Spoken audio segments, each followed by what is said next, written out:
하기를 축복합니다. 하나님께서 우리 인간을 만드실 때에 귀는 2개를 주셨고 입은 하나를 주셨습니다. 그렇게 해석을 하죠. 말하는 것보다 듣는 것을 훨씬 더 많이 해야 된다. 귀는 2개입니다. 귀는 2개인데 귀가 하는 일은 한 가지예요. 듣는 것만 합니다. 입은 하나지만 입이 하는 일은 2가지예요. 말하는 것과 먹는 것을 하죠. 그래서 이것을 보면은 듣는 것보다 말하는 것을 많이 적게 해야 된다. 그것이 맞는 것 같습니다. 우리 주변에 문제가 생기는 것, 상처가 생기는 것, 그 원인이 무엇 때문인가? 사실 듣는 것 때문에 문제가 되는 경우는 별로 없는 것 같습니다. 대부분의 문제는 말 때문에 생겨요. 왜 말 때문에 문제가 생깁니까? 내가 들은 것을 별 생각 없이 그냥 꺼내놓기 때문에 그 말이 문제가 되는 겁니다. 우리의 귀를 통해서 정보가 들어옵니다. 때로는 눈을 통해서 들어오기도 해요. 그러니 모든 정보가 머리로 가게 되죠. 입으로 나오기 전에 일단은 누구나 머리를 거쳐서 입으로 나옵니다. 이때 머리의 역할이 필요해요.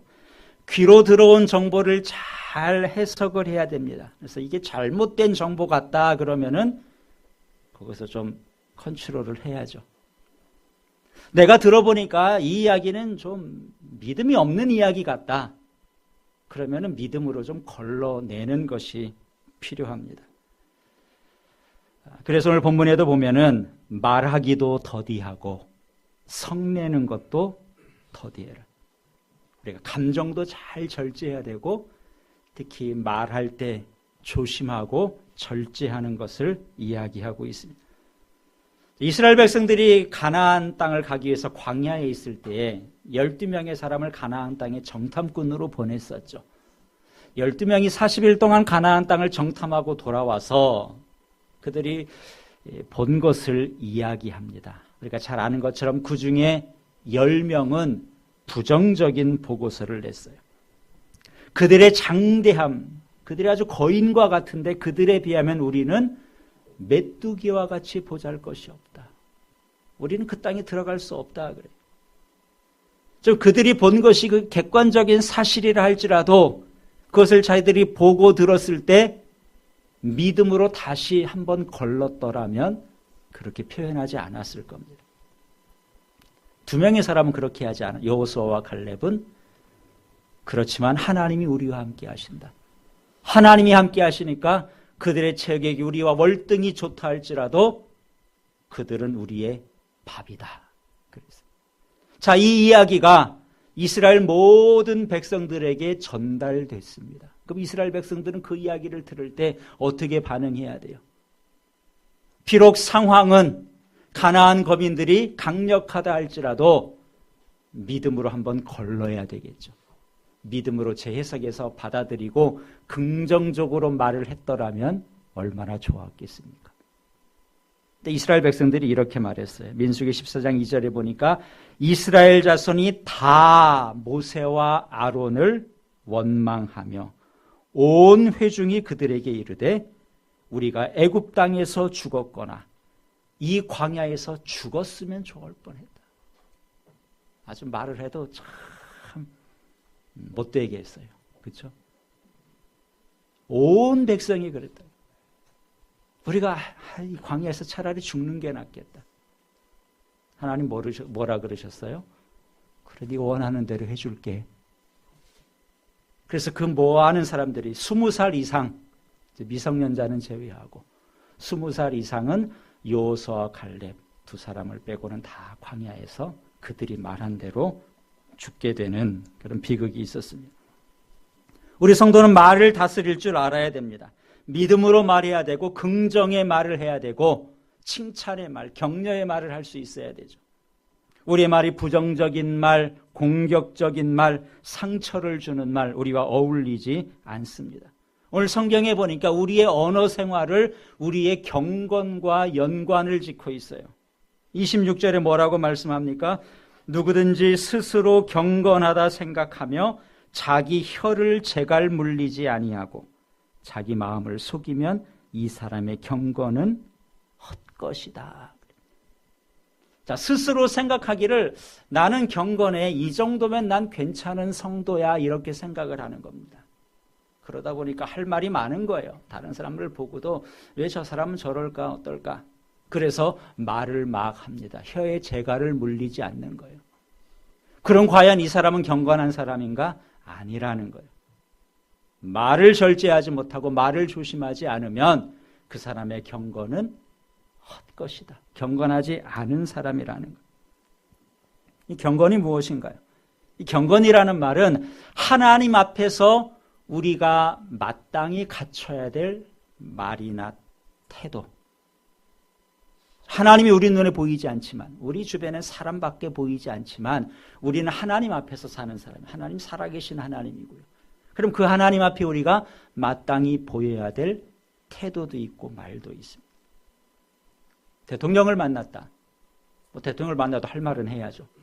그렇죠? 그렇지만 말을 신중히 할 것이고 조심해서 할 것이고 좀 격에 맞게 할 거예요. 특별히 우리 그리스도인들은 하나님 앞에서 사는 사람이기 때문에 우리가 하는 모든 말을 하나님이 들으십니다. 그래서 우리의 말 한마디도 좀 격이 있어야 되고요. 신중해야 되고 오늘 말씀에 있는 것처럼 듣는 것보다 말하는 것을 더 절제할 수 있어야 됩니다. 시편 39편 1절에서 다윗이 이렇게 고백을 합니다. 내가 말하기를 나의 행위를 조심하여 내 혀로 범죄하지 아니하리니 악인이 내 앞에 있을 때에 내가 내 입에 재갈을 먹이리라. 다윗이 뭐라고 합니까? 나는 내 입에 재갈을 먹이겠다. 누구 앞에서요? 악인이 내 앞에 있을 때. 여러분 못된 사람이 있으면 그냥 한마디 해주고 싶잖아요. TV 보면 못된 사람들 많이 나오잖아요. 그냥 한마디 해주고 싶은데 다윗은 선한 사람은 당연한 것이고 악인이 내 앞에 있을 때 내 입에 내 혀에 재갈을 먹이겠다. 왜요? 내 혀로 범죄하지 않기 위해서. 그래서 다윗은 시편 141편에서 여호와여 내 입에 파수꾼을 세우시고 내 입술의 문을 지켜주십시오 그랬습니다. 대부분의 사람들은 혀로 뭔가 말하는 것, 이것은 큰 잘못이 아니라고 생각합니다. 손으로 폭력을 했다거나 이런 것은 큰 범죄로 여기는데 말로 한마디 내뱉은 것은 그렇게 대수롭지 않게 여겨요. 은근히 남을 깎아내립니다. 비방합니다. 이게 잘못일까? 쉽게 여기는 경향이 있습니다. 그러나 성경은 여기에 대해서 분명히 말씀하고 있죠. 혀를 재갈 물리지 않으면 그 사람의 경건은 헛것이다. 하나님 앞에 살아가는 태도가 아니라는 겁니다. 우리가 기도하기 위해서 애쓰지 않습니까? 주일도 빠지지 않고 나와서 예배하기 위해서 애쓰고 또 섬기는 것, 봉사하는 것 여러분들이 다 노력하고 있어요. 이렇게 노력하는 우리의 신앙생활에 노력하는 것 이상으로 힘써야 될 것이 무엇인가? 말을 신중하게 하는 겁니다. 우리의 경건이 우리의 언어 생활로 까먹지 않도록 그것으로 다 잃어버리지 않도록 조심해야 되는 것이죠. 자, 그러면 우리가 참된 경건에 이르기 위해서는 어떻게 해야 되는가? 21절을 다시 보시기 바랍니다. 21절을 함께 읽겠습니다. 그러므로 모든 더러운 것과 넘치는 악을 내버리고 너희 영혼을 능히 구원할 바 마음에 심어진 말씀을 온유함으로 받으라. 자, 마음에 심어진 말씀을 온유함으로 받으라 그랬어요. 그럼 마음에 심어진 말씀이 뭘까요? 내가 들은 말씀, 오늘도 말씀을 듣습니다. 내가 들은 말씀은 내 마음밭에 떨어진 말씀이죠. 내 마음에 심어진 말씀이에요. 여기에서 그치면 안 되고 그 다음 단계가 필요합니다. 그 말씀을 받아들이는 단계가 있어야죠. 예수님의 비유 가운데 유명한 씨 뿌리는 비유가 있습니다. 농부가 씨를 뿌리는데 어떤 씨는 길가에 떨어지고 또 어떤 씨는 돌밭에 떨어지고 가시떨기에도 떨어지고 좋은 땅에 떨어지는 씨도 있었습니다. 근데 길가와 돌밭과 가시떨기의 씨앗은 결실하지 못했어요. 그 이유가 무엇인가? 좋은 땅에 떨어진 씨와 달랐는데 좋은 땅에 떨어진 씨를 이렇게 말합니다. 좋은 땅에 뿌려졌다는 것은 말씀을 듣고 깨닫는 자니 결실하여 100배, 60배, 30배의 열매를 맺는다. 그러니까 좋은 땅에 떨어진 씨는 한 단계를 더 거쳤다는 거예요. 말씀을 듣고 깨달았다. 여러분, 내 마음밭에 하나님의 말씀이 떨어졌습니다. 그것으로 그치면 안 되고 떨어진 말씀을 내가 깨달아야 되는데 이 깨닫는 단계가 온유함으로 말씀을 받는 단계. 북한의 김정은의 메시지가 트럼프 대통령에게 전달이 됐습니다. 전달된 게 다가 아니죠. 그 다음은 전달받은 트럼프 대통령이 그 메시지를 받아야 돼요. 받아야지 그 다음 단계로 나아갈 수 있는 것. 당연히 트럼프 대통령이 받았어요. 그러니까 우리가 북한의 문제에 대해서 좀 이제 기대를 하지 않습니까? 하나님의 말씀이 우리의 심령밭에 떨어졌어요. 나에게 주어진 이 말씀, 내가 가진 이 말씀, 그 다음 단계가 필요한데 그것을 내가 아멘으로 그 말씀을 깨닫고 나의 것으로 받아야 됩니다. 저는 전하는 자고 여러분은 그 떨어진 말씀을 받아들이는 과정이 필요해요. 그 다음에 한 단계가 더 있죠. 그 다음에 단계는 그 말씀을 내가 행동으로 옮기는 겁니다. 오늘 22절에 그렇게 말씀합니다. 너희는 말씀을 행하는 자가 되고 듣기만 하여 자신을 속이는 자가 되지 말라. 듣고 받아들이는 것, 여기까지는 안 되는 거예요. 그 다음에 가장 중요한 단계가 필요한데 그것은 말씀을 행하는 단계입니다. 하나님께서 우리에게 말씀을 주셨어요. 말씀을 주신 목적, 잘 듣는 것에 있지 않아요. 말씀을 내가 깨닫는 것 중요합니다. 그러나 깨닫는 것에 목적이 있지 않고 깨달은 대로 살아갈 때 비로소 말씀이 결실을 맺는 거예요. 말씀을 통해 생활이 변하고 인격이 변하고 예수님을 닮아가야 되는데 그래서 우리가 하나님 앞에 살면서 하나님의 모습을 닮아가는 것, 이것이 바로 경건입니다. 오늘 말씀은 말씀을 듣는 것에 그치고 행하지 않으면 여기에 대해서 자기를 속이는 거라 그랬어요. 왜 그렇습니까? 나는 듣기만 해도 돼. 나는 말씀을 잘 알고 있어. 이 단계에 머물면 그 자체가 속는 거예요. 나는 매주일 빠지지 않고 말씀을 잘 들으니까. 나는 집에서도 기독교 채널을 돌려서 하나님 말씀을 듣고 있어. 중요하죠. 필요합니다. 그러나 듣는 것으로 그치면 속는다는 거예요. 나는 잘 듣고 있으니까 괜찮은 사람이야. 경건한 사람이야. 아니죠. 우리가 예배에 참석해서 말씀을 듣는 거 참 중요합니다. 그러나 내가 얼마나 말씀을 들었느냐가 내 수준을 결정하는 것이 아니라 들은 말씀이 얼마나 내 삶을 통해서 나타나고 있느냐가 우리 성도의 수준을 결정하는 겁니다. 그래서 예수님께서 산상수훈의 말씀, 주옥 같은 말씀을 하시고 제일 마지막에 결론으로 주신 말씀이 뭔가요? 내 말을 듣고 행하는 자는 집을 반석에 짓는 자다. 내 말씀을 들었지만 그 자리에서 들었지만 행하지 않으면 모래 위에 집을 짓는 거다. 모래 위에 짓는 집. 당장은 별 차이가 없어 보이지만 큰 비가 오면 남는 것이 없다는 거. 내가 말씀을 듣기만 하면 지금은 뭔가 신앙이 있는 것 같고 내가 경건한 사람 같지만 그러나 이것은 스스로 속는 것이고 아무런 가치도 없고 열매도 맺지 못한다는 겁니다. 그래서 오늘 본문에는 말씀을 듣고 행하지 않는 사람을 마치 거울을 보는 것에 비유를 해요. 거울을 봤습니다. 거울을 봤더니 내 얼굴에 시커먼 검정이 묻어 있어요. 뭐 어떻게 해야 되나요? 얼른 지워야죠. 근데 거울을 봤는데 시커먼 걸 봤는데도 그냥 내가 뭘 봤나 그러면서 잊어버린다면 그 거울을 본 아무런 의미가 없습니다. 우리가 말씀을 듣고 나서 행하지 않는다면 뭐로 말씀을 듣느냐 이거예요. 교양으로 듣는 것인가요? 말씀은 그렇지 않아요. 교연 강조가 아닙니다. 우리 음악을 감상한다. 사실 음악은 감상하라고, 잘 들으라고 만든 겁니다. 그래서 우리가 음악을 들을 때 감상이라는 표현을 씁니다. 또 음악을 들으면서 감동을 받기도 하고요. 또 그 음악에 대해서 평가를 하기도 합니다.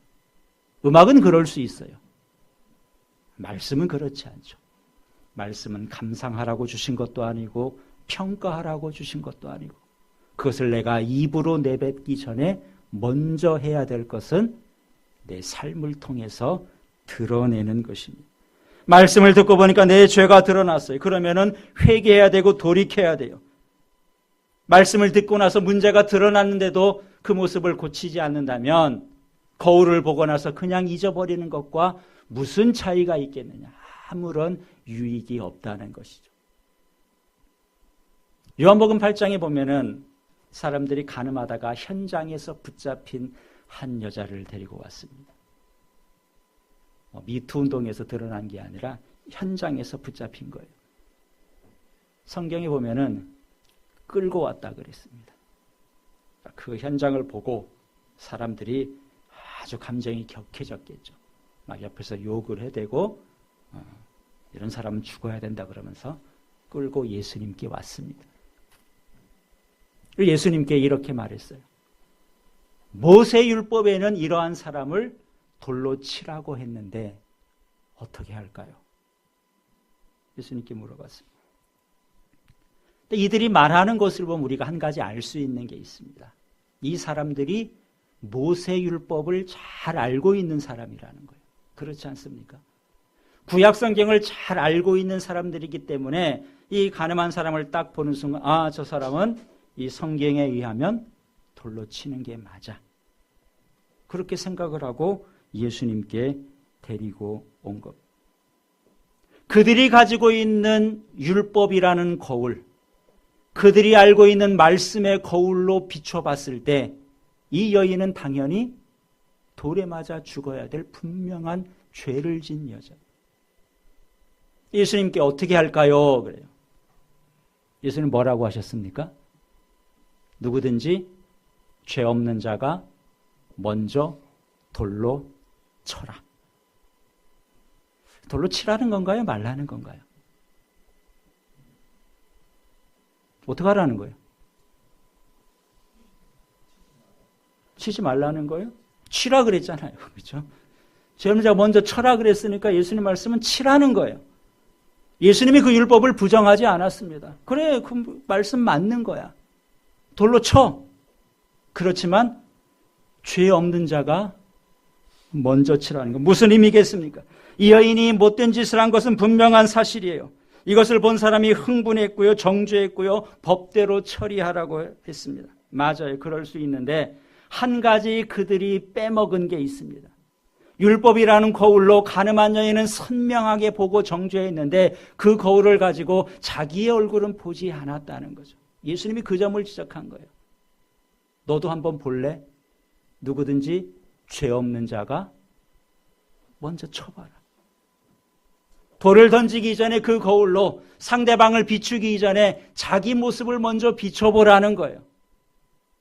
그렇게 하니까 나이 든 사람으로부터 시작해서 한 사람 한 사람씩 슬그머니 다 떠나버리고 말았습니다. 그러니까 거울을 가지고 있었던 것은 맞아요. 자기는 지금까지 안 봤습니다. 그것을 다른 사람에게만 비췄던 거죠. 우리도 신앙생활하면서 말씀을 많이 듣습니다. 지금까지도 많이 들었어요. 우리가 말씀을 듣고 알고 있는 만큼 여러분은 각자 선명한 말씀의 거울들을 가지고 있습니다. 문제는 무엇인가? 그 거울로 나는 잘 안 보는 거예요. 다른 사람 비추기를 즐겨 한다는 거죠. 목사는 이래야 돼. 그렇죠. 장로님이라면 저도 이 정도는 해야지. 다른 사람에 대해서는 자꾸 비추는데 자기는 안 보는 거예요. 나는 성도로서 과연 어떤 모습인가? 이 모습을 볼 수 있어야 되는데 게으릅니다. 맞아요. 우리가 가진 거울이 제대로 보여주고 있는 것이 맞습니다. 그러나 우리의 문제는 나를 보지 않고 나에 대해서는 관대하고 상대방에 대해서는 엄격하다는 것이죠. 참된 경건이 무엇인가요? 참된 경건은 말씀의 거울로 자신을 비추는 겁니다. 그리고 거기에서 그치지 않고 말씀의 거울 앞에 자기 자신의 모습을 합당하게 가꾸어가는 것이 참된 경건입니다. 오늘 본문에서 특별히 27절에 참된 경건이 무엇인지 구체적으로 가르쳐 주는데요. 우리 27절 말씀을 다시 한번 같이 읽겠습니다. 하나님 아버지 앞에서 정결하고 더러움이 없는 경건은 곧 고아와 과부를 그 환난 중에 돌보고 또 자기를 지켜 새 속에 물들지 아니하는 그것이니라. 하나님 앞에 정결하고 더럽지 않은 경건, 그러니까 진정한 참된 경건이 뭐냐 했을 때 두 가지를 성경이 말씀합니다. 첫째는 고아와 과부를 환난 중에서 돌본다. 이 말은 이 시대 연약한 자들을 돌아보는 것이 경건이라는 것.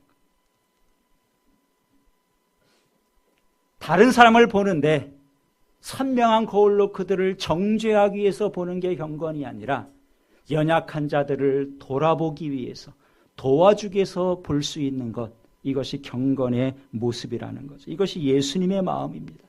예수님께서는 가늠한 여인을 향해서도 너그럽게 대하지 않으셨습니까?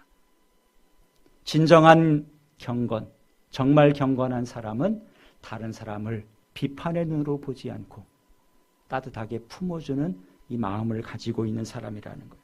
또 하나는 자기 자신을 세속으로부터 지키는 거다 그랬어요. 내가 다른 사람을 지켜주기 이전에. 그렇잖아요.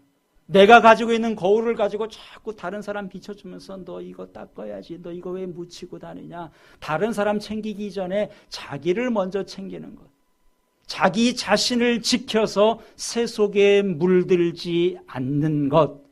이게 참된 경건이라고 분명히 가르쳐 주셨어요. 내가 정말 말씀을 듣고 행하는 자라면 나에게서 연약한 자를 돌보는 모습이 있어야 되고요. 내가 정말 말씀을 듣고 행하는 자라면 나 자신을 먼저 철저히 세속에 물들지 않도록 관리한다는 거예요. 뒤바뀌면 안 되죠. 다른 사람을 관리하려고 하고 나에 대해서 너그럽기 때문에 문제가 생기는 겁니다. 우리 모두가 복받는 것을 다 좋아합니다. 오늘 25절 하반절에 보니까 이렇게 말씀하죠. 듣고 잊어버리는 자가 아니라 실천하는 자. 거울을 보고 내 묻은 것을 닦아내고 세속에 물들지 않은 것.